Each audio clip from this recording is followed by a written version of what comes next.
भाई your voice clear, sir.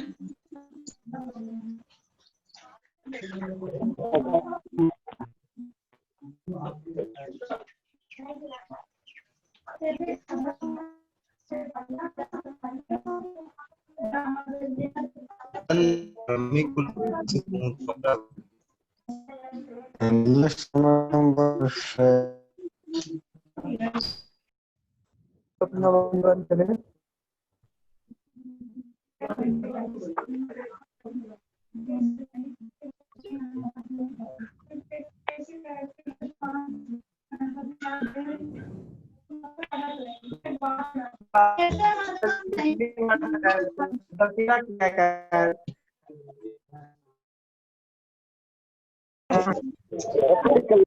Sir, your voice.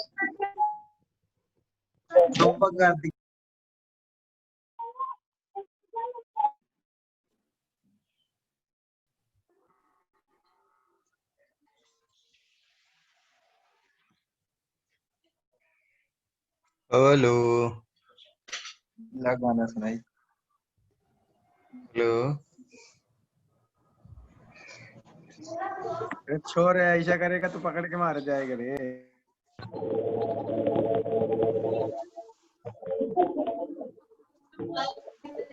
हाँ बोलो। मंगल कहाँ है?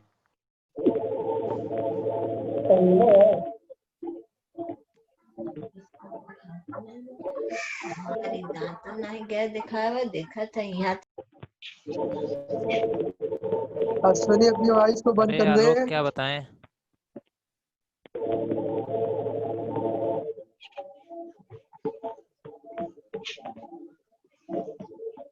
कौन के करवाने?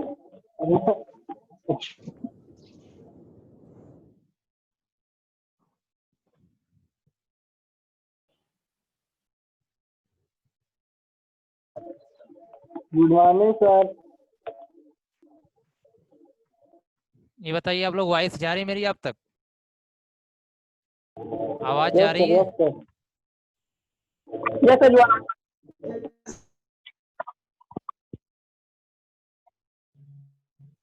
Okay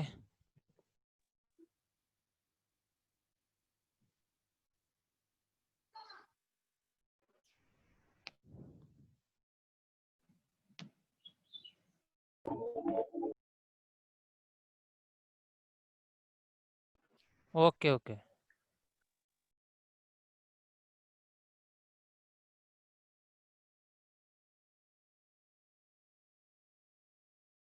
good morning Mangal, good morning. Okay चलिए देखते हैं यहाँ पे।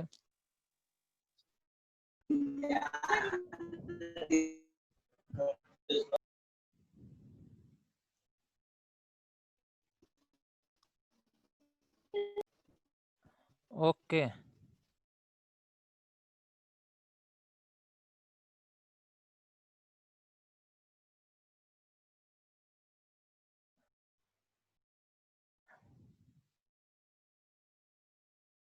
अब सही है।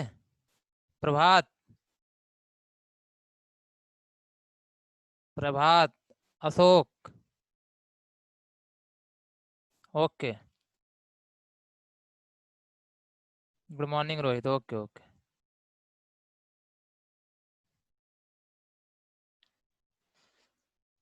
चलिए ठीक है।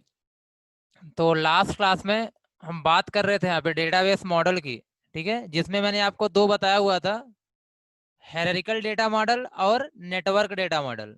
हायरार्किकल डेटा मॉडल और नेटवर्क डेटा मॉडल हो गया था दोनों आपका, ठीक है।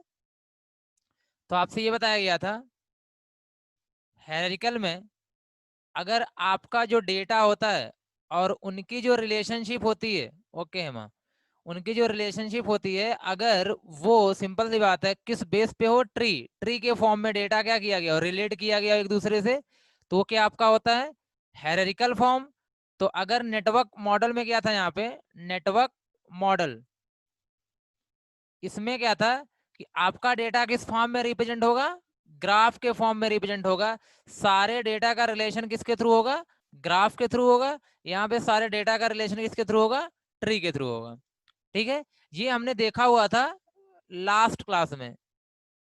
आज की जो क्लास है इसमें हम लोग इसके आगे पढ़ने वाले हैं रिलेशनल डेटा मॉडल। तो हेडिंग डालिएगा आप, रिलेशनल डेटा मॉडल,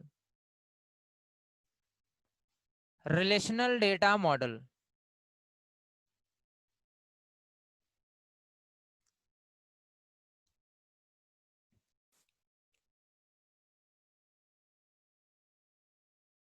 ठीक, इसमें देखिएगा रिलेशनल डेटा मॉडल में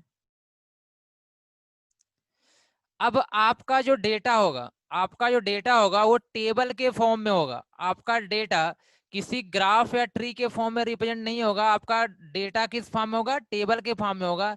एक नहीं बल्कि मल्टीपल टेबल्स होंगी, और वो टेबल्स कॉलम के थ्रू क्या, उसमें ढेर सारे क्या होंगे, कॉलम्स होंगे, और वो सारी टेबल्स आपस में क्या होंगे, जुड़ी होंगी किसी ना किसी तरीके से। ठीक है, वो आपको बताया जाएगा कैसे हम एक टेबल को दूसरे टेबल से कनेक्ट करते हैं या रिफरेंस देते हैं। ठीक है, तो यहाँ पे लिखिएगा in this model, in this model data and their relationship, their relationship is represented through the table,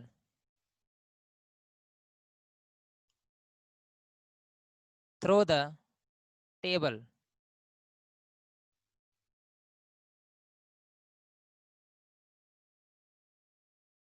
Table is also known as, table is also known as relation। एक ही ध्यान देना, अब यहाँ पे आपका जो डेटा होगा टेबल के फॉर्म, टेबल में क्या होगा, स्टोर होगा, और रिलेशन भी क्या होगा, एक टेबल से दूसरी टेबल में। और टेबल को हम लोग क्या बोलते हैं, रिलेशन। यहाँ पे अगर हम बोलते हैं स्टूडेंट नाम का टेबल है, उसको आप बोल सकते हो कि स्टूडेंट नाम की एक रिलेशन हमारे पास है। ठीक है, this model contains more tables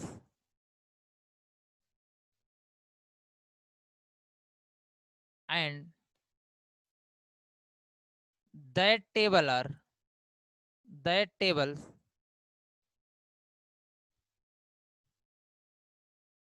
is referenced to each other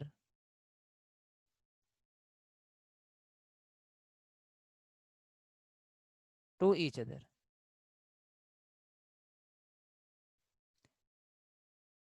मतलब इसमें क्या होती है, मल्टीपल टेबल्स होती हैं। ठीक है, मल्टीपल टेबल्स होती हैं, और एक टेबल दूसरे से क्या होती है, रेफरेंस होती है, मतलब जुड़ी होती है। ठीक है, मतलब एक टेबल के बाद दूसरे का एड्रेस होता है।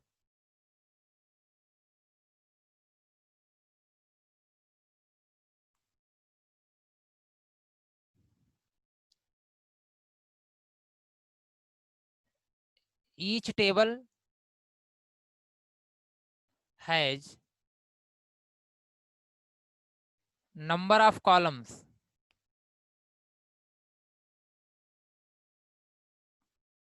each table size number of columns with unique name, with unique name।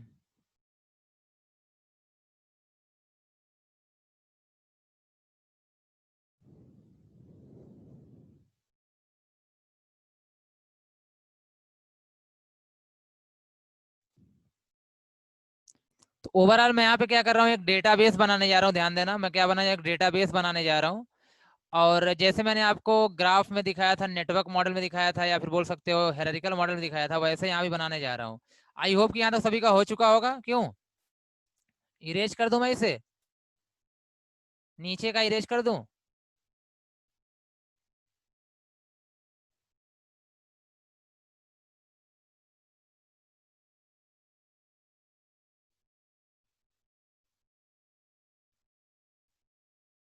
और समझ में आ ही गया होगा, यहाँ पे कुछ बहुत डिफिकल्ट पॉइंट नहीं लिखे गए हैं, बस इतना बोला गया है कि अगर आपका डेटा टेबल के फॉर्म में क्या होता है, रिप्रेजेंट होता है, उनकी रिलेशनशिप टेबल के फॉर्म में क्या होती है, रिप्रेजेंट होती है, तो वो मॉडल क्या कहलाता है, रिलेशनल मॉडल। और यहाँ पे बहुत सारी टेबल्स होती हैं जो आपस में कनेक्टेड होती हैं एक दूसरे से, और हर टेबल में क्या होता है, नंबर ऑफ कॉलम्स होते हैं जिनका नाम यूनिक होता है। ठीक है, यही बताया गया यहाँ पे, बहुत बेसिक। जैसे फॉर एग्जाम्पल मैंने आपसे कहा, यहाँ पे ध्यान रखना, मैं अब वही चीज बना रहा हूँ जो मैंने कल बताया था आपको, या प्रीवियस क्लास में बताया था, कहाँ पे हेरारिकल मॉडल बताया था। ठीक है, उसी चीज को मैं यहाँ पे बना रहा हूँ, ध्यान रखना। मैंने कहा था वहां पे कि अगर कॉलेज होगा, क्या होगा, कॉलेज होगा। ठीक है, तो कॉलेज के पास क्या होगा, एक टेबल यहाँ पे कॉलेज के नाम से क्या होगी, आपकी एक टेबल होगी। ठीक है, तो अब सिंपल सी बात है, यहाँ पे कॉलेज का क्या होगा, नेम होगा, या कोई आईडी होगी कॉलेज की, और कोई क्या होगा, नेम होगा, और क्या होगा, कोर्स होगा, सॉरी एड्रेस होगा। तो ये कॉलेज नाम की एक क्या होगी, आपके पास टेबल होगी। मेनली यहाँ पे कॉलेज में, कॉलेज नाम के टेबल फोकस तो नहीं ज्यादा किया जाएगा। यहाँ पे जैसे एक स्टूडेंट नाम की टेबल है, कॉलेज में क्या है, आपके स्टूडेंट है। ठीक है, कॉलेज में क्या है, डिपार्टमेंट है, ध्यान रखना।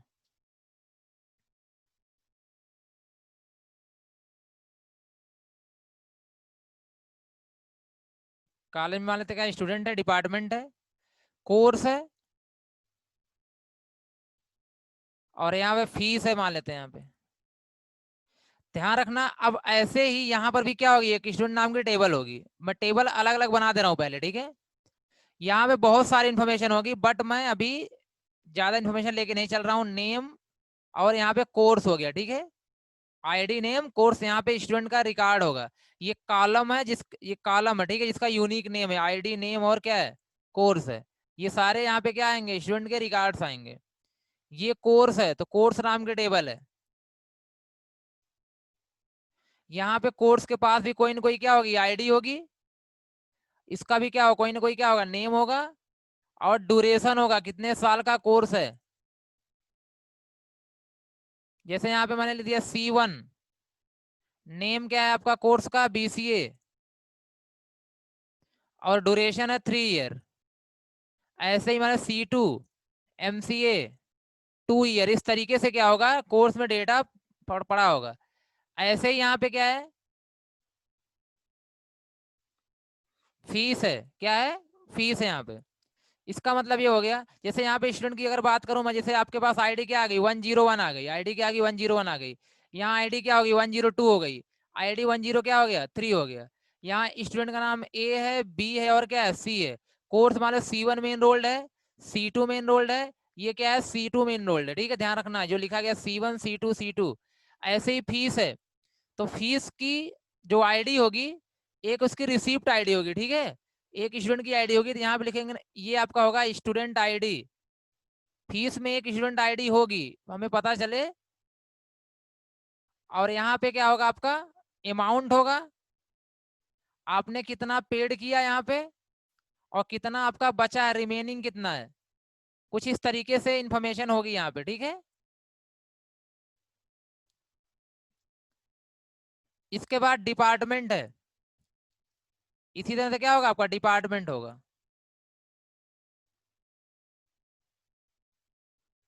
तो ध्यान रखना, मैंने बोला 101, 102 और 103। ये यहाँ पे अमाउंट मान ले कितना था, ये था BCA का, तो अमाउंट मान लेते हैं कितना था, 30,000, 30,000 था।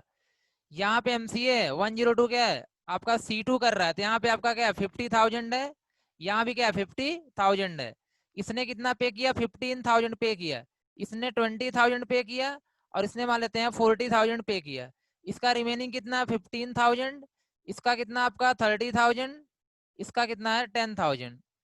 तो ध्यान रखना इस तरीके से जब आपके पूरे कॉलेज की इंफॉर्मेशन रखी जाएगी तो सिंपल सी बात है कई टेबल में रखी जाएगी। अब बताइए ये टेबल आपस में कनेक्टेड है कि नहीं है? ये भी कनेक्टेड है। कैसे कनेक्टेड है? ध्यान रखना ये जो आईडी है ना कोर्स की, ये देखिए यहाँ पर इसके थ्रू कनेक्टेड है।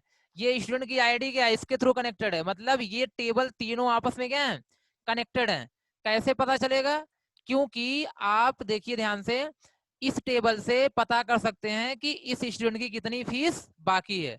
अगर आप इस टेबल से ये पता कर सकते हैं कि इस स्टूडेंट की कितनी फीस बाकी है, इसका मतलब है ये क्या है? टेबल आपस में कनेक्टेड है। अगर आप ये पता कर सकते हैं कि यार ये स्टूडेंट कौन सा कोर्स कर रहा है, इसका मतलब है ये टेबल दोनों आपस में क्या है? कनेक्टेड है।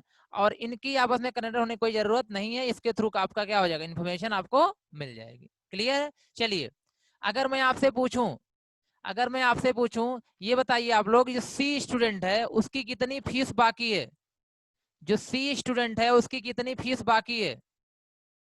बताइए आप लोग सी की कितनी फीस बाकी है? 10K वरुण। अब सभी लोग क्लियर हो रहा है सभी को?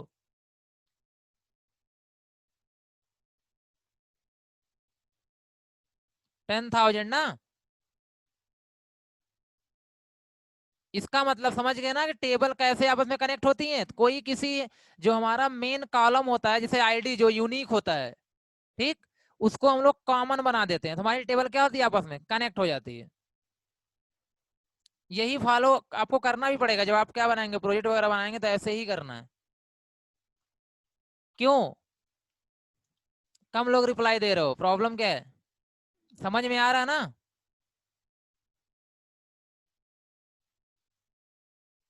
हेमा, हेमा ये क्लियर हुआ कि यहाँ पे मल्टीपल टेबल्स हैं?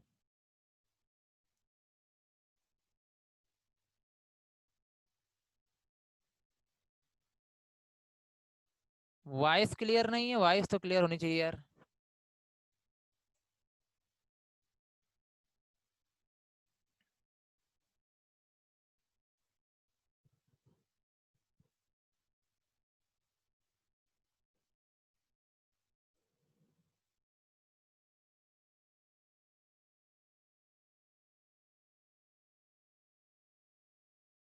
हाँ हाँ, अगर किसी को डिलीट करेंगे तो उसके बिहाफ पे हमें आगे भी डिलीट करना होगा, ठीक है? अच्छा देखो ध्यान से, मैंने आपसे ये बताया यहाँ पे स्टूडेंट नाम की टेबल है, इसमें क्या है? आईडी है, नेम है और कोर्स आईडी है। क्या है? कोर्स आईडी है, ये कोर्स आईडी है। और मैंने एक रिकॉर्ड रखा 101 A C1, 102 B C2, 103 C2। ये कोर्स की आईडी है, ये कोर्स की आईडी है और ये आपकी आईडी है, स्टूडेंट की आईडी है। और ये क्या है? ABC है। ये स्टूडेंट का क्या है? यहाँ पे नेम है। ये क्लियर है माना?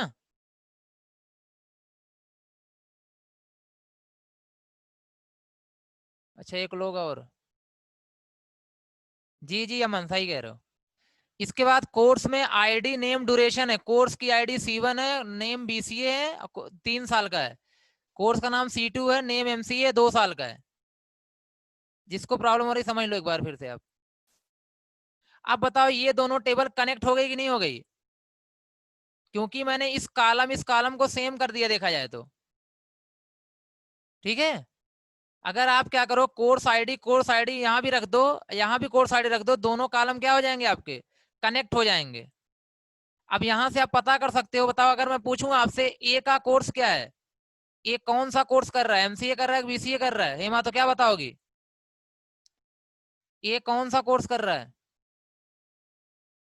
BCA। वेरी गुड, सभी को पता है ना क्या कर रहा है? BCA। कैसे पता? क्योंकि ये आप देखे एक C1 का कोर्स क्या है? नेम BCA है। अगर कोई कहता है सी का कोर्स कितने साल का है? सी जो है उसका कोर्स कितने साल का है? सी कौन सा कोर्स कर रहा है? C2। तो C2 कितने साल का है? 2 साल का। कितने साल का? 2 साल का। मतलब समझ में आ गया टेबल कैसे कनेक्ट होती है। ओके।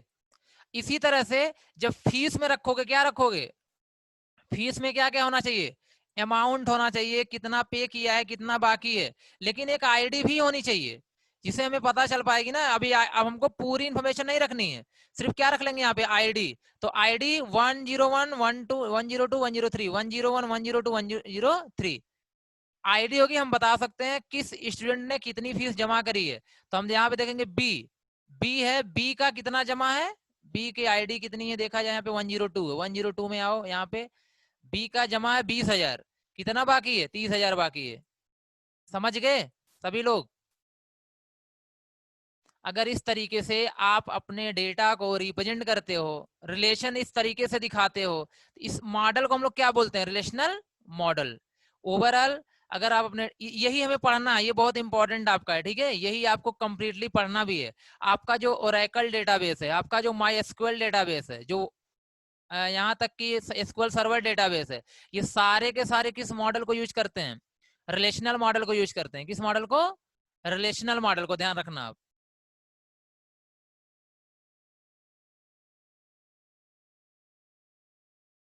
हो गया क्लियर सभी को?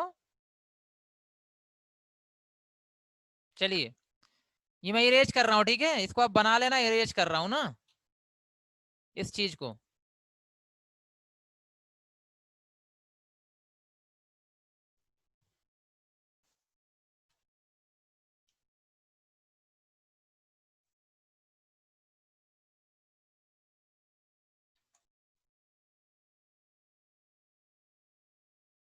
ओके चल, चलिए देखिए नेक्स्ट आपका है यहाँ पे इंटिटी रिलेशनशिप। ये देखिए बहुत इंपॉर्टेंट आपके लिए, क्योंकि ये कॉन्सेप्ट दिमाग में रखना कि ऐसा आपको तो बार बार करना पड़ेगा, ठीक है? इसलिए थोड़ा सा मैं डिटेल यहाँ जाके समझाया हूँ। एंटिटी रिलेशनशिप हेडिंग डालिएगा।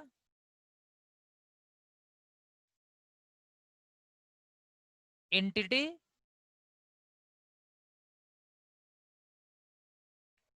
Relationship model.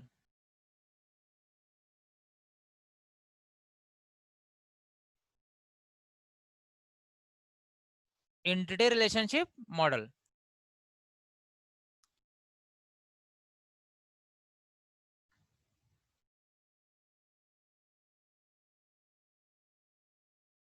देखो एंटिटी का मतलब यहाँ पे क्या है, ठीक है? ध्यान रखना एंटिटी का मतलब क्या है।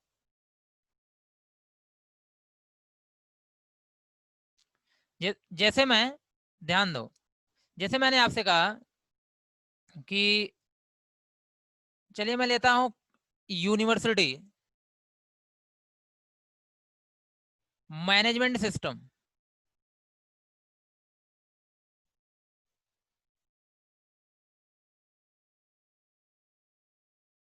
ठीक है? तो सबसे पहले मैं बात, हमारा डेटाबेस का नाम क्या होगा? यूनिवर्सिटी,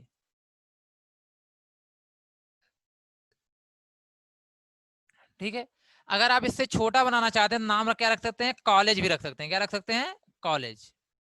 तो आपका जो यूनिवर्सिटी है, नहीं नहीं, लास्ट टॉपिक है आपका विकास, फर्स्ट यूनिट का लास्ट टॉपिक है। इसके बाद आपका एक अलग यूनिट है रिलेशनल मॉडल, आपकी एक अलग यूनिट है पूरी की पूरी, ठीक है? ये रिलेशनल मॉडल एक अलग यूनिट है, और इंटिटी रिलेशनशिप एक अलग यूनिट है। डिटेल वहां पढ़नी है, यहाँ पे बस मैं बेस दे रहा हूँ। तो मैंने आपको रिलेशनल का बस बेस बताया हुआ है, बहुत डिटेल नहीं बताया यहाँ पे। तो कॉलेज, कॉलेज जैसे कॉलेज आपके लिए एक इंटिटी हो गई। कॉलेज क्या होगी? आपकी एक इंटिटी हो गई। इंटिटी का मतलब आप ऐसे ही समझो कुछ इस तरीके का, ठीक है? ऑब्जेक्ट टाइप का ना, एक जिसके पास क्या हो, अलग उसकी अपनी मीनिंग हो, उसके पास उसके अलग बिहेवियर्स वगैरह हो। तो एक इंटिटी, जैसे जो हम नाम ले रहे हो, एक इंटिटी है। हम कॉलेज के अंदर गए, कॉलेज के अंदर हमारे पास क्या होंगे? डिपार्टमेंट होंगे। जैसे एक आपके पास है डिपार्टमेंट 1, मान लेते हैं कि आपका मैथ डिपार्टमेंट है। क्या है? मैथ डिपार्टमेंट है। ये एक अलग एंटिटी हो गई। ये क्या हो गई? अलग एंटिटी हो गई, ठीक? इसके बाद यहीं पे क्या है मान लेते हैं फिजिक्स डिपार्टमेंट है, फिजिक्स डिपार्टमेंट, ये अलग क्या हो गई, एंटिटी हो गई। ठीक है, ध्यान रखना इस चीज का। इसके बाद अब मैंने यहां बोला आपसे कि इसके अंदर आओ तो आपके पास डिपार्टमेंट में क्या होंगे, स्टूडेंट होंगे, कोर्स होंगे। ठीक है, ये कोर्स क्या हो गया आपका, एक अलग एंटिटी हो गई। मतलब जितनी चीजें आप यूज कर रहे हो जो रियल लाइफ में यूज होती हैं, ठीक है, वो सब क्या आपकी एंटिटी है, जिसके पास उसके अपने क्या हो, प्रॉपर्टीज हो। कोई ऐसी चीज जिसके पास अपने खुद के क्या हो, प्रॉपर्टीज हो, क्या होती है आपकी एंटिटी होती है। प्रॉपर्टीज का मतलब ध्यान से सुनना, जैसे मैंने कहा स्टूडेंट, तो स्टूडेंट के पास क्या क्या प्रॉपर्टी होती है, उसके पास एक रोल नंबर होगा, एक नेम होगा, एक कोर्स होगा, एड्रेस होगा।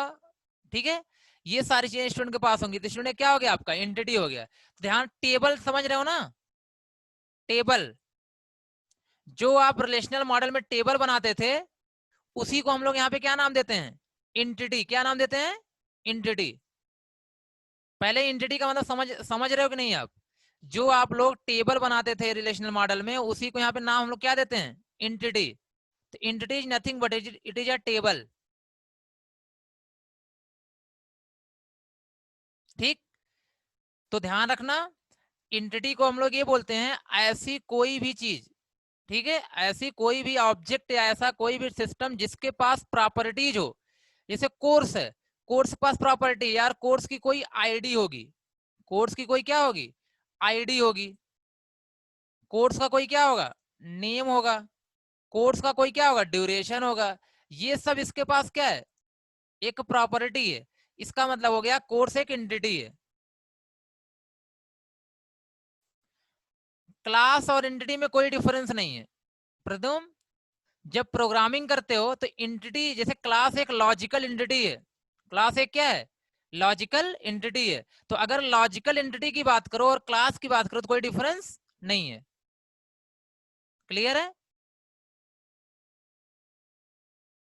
अगर इसी एंटिटी को आप लॉजिकली रिप्रेजेंट करो तो वो क्या हो गई, आपकी क्लास हो गई।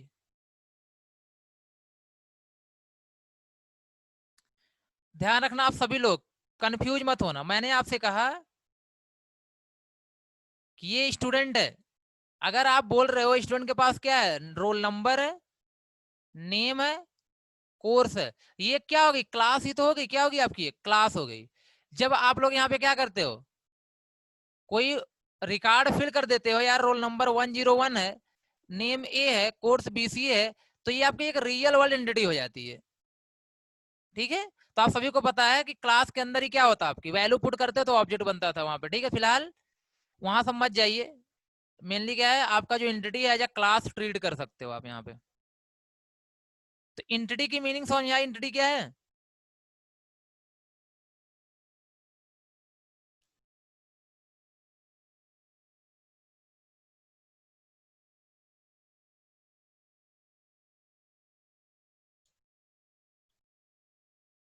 इसमें लिखिएगा, इसको मैं हटा दे रहा हूँ, हेडिंग डालिएगा एंटिटी रिलेशनशिप मॉडल, इसमें लिखिएगा in this model, in this model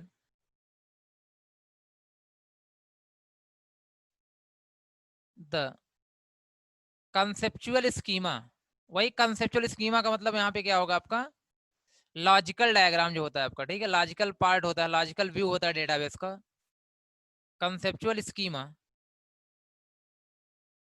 schema है यहाँ पे, ठीक है, ध्यान रखिएगा, SCHEMA is represented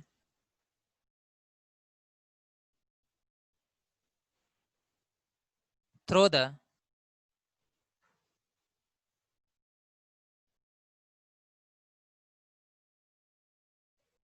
entity diagram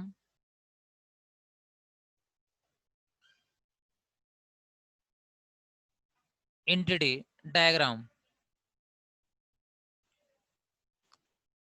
and a lots of predefined symbols is used to represent data and their relationship, their relationship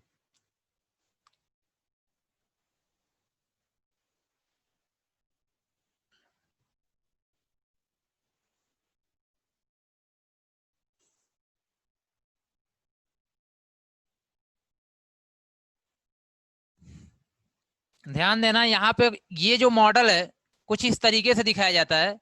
इसके पास ढेर सारे क्या हैं, बने बनाए सिंबल्स हैं, प्रीडिफाइंड सिंबल्स हैं, ठीक है। ढेर सारे क्या हैं, प्रीडिफाइंड सिंबल्स हैं, जिसके थ्रू हम डेटा को रिप्रेजेंट करते हैं और उनकी रिलेशनशिप को भी दिखाते हैं। अभी तो ये मैंने बताया था जो आपकी यूनिट क्या है, अगली यूनिट है, उसमें हमें इसे डिटेल पढ़ना है, बट यहाँ मैं समझा दे रहा हूँ कि अगर आपको कभी भी इस मॉडल में चीजों को रिप्रेजेंट करना है तो आप लोग क्या पता होना चाहिए, वहां पे एंटिटी जैसे स्टूडेंट है, ध्यान रखना। तो जो टेबल है, जो एंटिटी का नाम है, उसको आप रेक्टेंगल से दिखाते हो। अब किसको क्या दिखाते हैं मैं बताया था, अगली यूनिट हम लोग पढ़ेंगे, वहां पे देखेंगे। ये यहाँ पे क्या है, स्टूडेंट किससे दिखाते, एंटिटी को हम किससे दिखाते हैं, रेक्टेंगल से। यहाँ पे एक मैंने बस दो चीज ले रहा हूँ, एक स्टूडेंट एक कोर्स, ठीक है, स्टूडेंट और एक कोर्स। यहाँ पे जैसे आप फ्लो चार्ट पढ़ते थे, कुछ फ्लो चार्ट के जैसा समझ लो यहाँ पे, ठीक है। बने बनाए सिंबल्स हैं, उसका यूज करके हम लोग यहाँ पे क्या करेंगे, डेटा को रिप्रेजेंट करेंगे। स्टूडेंट के पास क्या है, आईडी है, तो यहाँ पे आईडी हो जाएगा। ध्यान रखना, जो कॉलम होते हैं उन्हें एट्रीब्यूट बोलते हैं, कॉलम नेम को क्या बोलते हैं, एट्रीब्यूट। उनको हम लोग ओवल से डिनोट करते हैं, ठीक है, ओवल से। आईडी हो गया, नेम हो गया यहाँ पे, ठीक है, कोर्स हो गया, कुछ ऐसा ही समझो आप, ठीक है, कोर्स हो गया आपका यहाँ पे। साथ ही साथ देखा जाए यहाँ पे मान लेते हैं एड्रेस हो गया, फोन नंबर, मतलब जितने एट्रीब्यूट होंगे सबको हम लोग क्या करेंगे, इस तरीके से डिनोट कर देंगे। ऐसे ही कोर्स के पास क्या होगा, कोर्स की आईडी होगी, सी आईडी लिख देते हैं, कोर्स आईडी। कोर्स नेम होगा, सी नेम, टाइटल जिसे बोलते हैं, और ड्यूरेशन होगा। तो ये कोर्स के कॉलम थे, कोर्स के एट्रीब्यूट थे, हमने कोर्स के साथ कर दिया, और स्टूडेंट के एट्रीब्यूट थे, हमने इसको स्टूडेंट के साथ कर दिया। अब इन दोनों को रिलेशन दिखाना है, दोनों का जो रिलेशन दिखाना है, ठीक है। ये समझ में आ रहा है बात यहाँ तक, कि हमें स्टूडेंट की प्रॉपर्टी को कैसे लिखना है, कैसे रिप्रेजेंट करना है। ओवल से करना है फील्ड को, एट्रीब्यूट को, और रेक्टेंगल से करना है स्टूडेंट को। अभी इतना ही समझना है आपको, ठीक है। ये सिंबल्स, बहुत सारे सिंबल्स होते हैं, सारे सिंबल्स को हम लोग नेक्स्ट क्लास में डिस्कस करेंगे, क्योंकि वहीं से स्टार्ट होगा आपका ER model, entity relationship model. ये बताओ, ये जो मैं लिखा हूं, ये पार्ट क्लियर है आपका?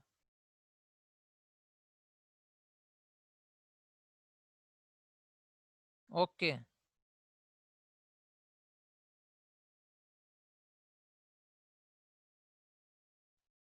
ये एंटिटी है, ये इसके एट्रीब्यूट है। अब जैसे अगर आपका स्टूडेंट क्या करेगा, इनरोल्ड होगा कहाँ पे, कोर्स में। कोर्स में क्या होता है, इनरोल्ड होता है, तो ये प्रोसेस है, ठीक है, ये प्रोसेस, ध्यान रखना। अभी ये चीजें आपको थोड़ी सी डिफिकल्ट जरूर लगेंगी जब अपने आप से करोगे आगे चल के। अब मैं वैसे एक छोटा सा प्रोसेस यहाँ बता रहा हूँ कि, लेकिन जब आगे पूरा एक एक चीज समझ लोगे तो अपने आप से आप बना सकते हो पूरे प्रोजेक्ट का स्ट्रक्चर, पूरे कॉलेज का स्ट्रक्चर क्या होता है, ठीक है। जैसे मैं सिर्फ इतना लिख रहा हूँ, स्टूडेंट क्या होता है, इनरोल होता है। अब देखिए, जब आपको क्या करना हो, जैसे आपको याद होगा आप डिसीजन दिखाते थे ना फ्लो चार्ट में इस तरीके से, ऐसे ही जब रिलेशनशिप दिखानी होती है यहाँ पे, तो हम लोग इस सिंबल से दिखाते हैं, ठीक है। यहाँ लिख देते हैं इन रोल्स, इन रोल्स, इसका मतलब है इन रोल्स होता है कहाँ पे, कोर्स में। तो स्टूडेंट के और कोर्स के बीच में क्या हो गया, एक रिलेशन हो गया, क्या हो गया, रिलेशन हो गया। तो रिलेशनशिप हो चाहे डेटा हो, इनको दिखाने के लिए हम लोग सिंबल्स का यूज करते हैं, और इस मॉडल को हम लोग क्या बोलते हैं, एंटिटी रिलेशनशिप मॉडल। बस ये इसकी डेफिनेशन समझना कि एंटिटी रिलेशनशिप मॉडल क्या होता है, और कुछ नहीं यहाँ पे।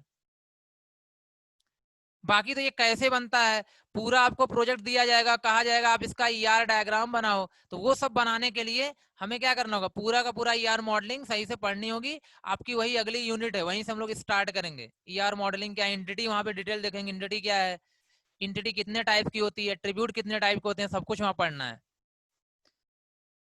इतनी चीजें जो मैंने बताया वो सब क्लियर है आपकी? चलिए, जी जी, रिलेशनल मॉडल इंप्लीमेंट कर सकते हैं रजत, ठीक है, वही होता ही है। ईआर मॉडल भी हम ज्यादा रिप्रेजेंट नहीं करते हैं, ठीक, किसको इंप्लीमेंट करते हैं, सिर्फ रिलेशनल को करते हैं। ध्यान रखना, हमें सही से पढ़ना क्या है यहाँ पे, सही का मतलब जो एक ब्रॉड लेवल पे पढ़ना है वो क्या है आपका, दो ही मॉडल है, रिलेशनल है और क्या है आपका ईआर मॉडल है, दो ही चीज यहाँ पे पढ़नी है। चलिए, मीटिंग आपकी एंड होने वाली है, आज की ये यूनिट खत्म हुई, फर्स्ट यूनिट आपकी फिनिश हो गई है। नेक्स्ट हम लोग यूनिट देखेंगे जो किस पे बेस्ड होगी, ईआर मॉडल पे, ठीक है। ये सब बेसिक कॉन्सेप्ट था आपका, सब बेसिक कॉन्सेप्ट था यहाँ पे, बस थोड़ा बहुत जानते रहो इसके बारे में आप, बाकी सबका डिटेल तो आगे पढ़ना ही है आपको।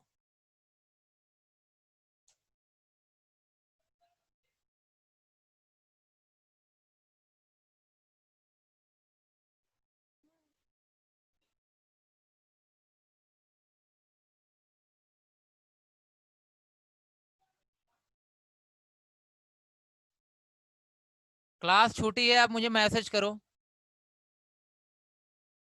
मैसेज करो, मुझसे बात करो, ठीक है, कम्युनिकेट करो, 1 to 1 कम्युनिकेट करो, ठीक है, तो मैं वहां बताऊंगा क्या करना आपको।